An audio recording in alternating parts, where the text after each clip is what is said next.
എടാ ഞാൻ എന്ത് ചെയ്തിട്ട് പകുതി വിലയ്ക്ക് സാധനം തരുമെന്ന് പറഞ്ഞിട്ടാണ് ആ പൈസ എടുത്ത് കൊടുത്തത് സുനിയണ്ണന്. അതും കുടുംബശ്രീ എടുത്ത പൈസ അമ്മ. എടാ ഇതിപ്പോ പൈസ ഇല്ല, സുനിയണ്ണനും ഇല്ല, ഒന്നുമില്ല, പകുതി വിലയ്ക്ക് സാധനം ഇല്ല. എടാ ഞാൻ എന്ത് ചെയ്യും ഞാൻ? ആ ഓക്കെ. ആരാ? എന്താ സാറേ, എനിക്കൊരു 10 മിനിറ്റ് സമയം വേണം. ഞാൻ വെറും ഒരു 10ാം ക്ലാസ്സാണ്. എനിക്കിത് 2 കാറ്, അതേപോലെ 2 ജീപ്പ്, 2 ടിപ്പർ, 2 ഹോട്ടൽ ശൃംഖലകൾ. അതീവ സമ്പന്നനാണ് ഞാൻ നമ്മുടെ നാട്ടിൽ. അതുപോലെ തന്നെ എത്രയോ കോടീശ്വരന്മാരെ സൃഷ്ടിച്ചിരിക്കുന്നു. സാറിനെ ആ സമ്പത്തിലേക്ക് വഴിതിരിക്കാനുള്ള ഒരു ട്രിക്കുമായിട്ടാണ് ഞാൻ സാറിൻ്റെ മുമ്പിൽ കൊണ്ടിരിക്കുന്നത്. സാറേ, നമ്മുടെ കമ്പനി പകുതി വിലയ്ക്ക് സാറിൻ്റെ വീട്ടാവശ്യത്തിന് മുഴുവൻ സാധനങ്ങളും ഇവിടെ ചെയ്യും. ഇന്ന് സാറൊരു 25,000 രൂപ സാറിൻ്റെ കയ്യിൽ നൽകും.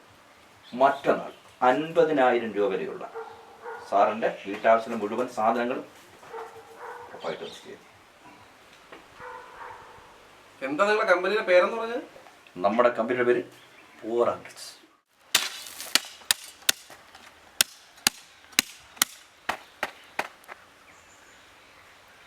അമ്മ, കുടിക്കാൻ കുറച്ച് കഞ്ഞി എടുത്ത് വെച്ചോ. അവന്റെ ഒരു പൂർ ആൻഡ് റിച്ച്.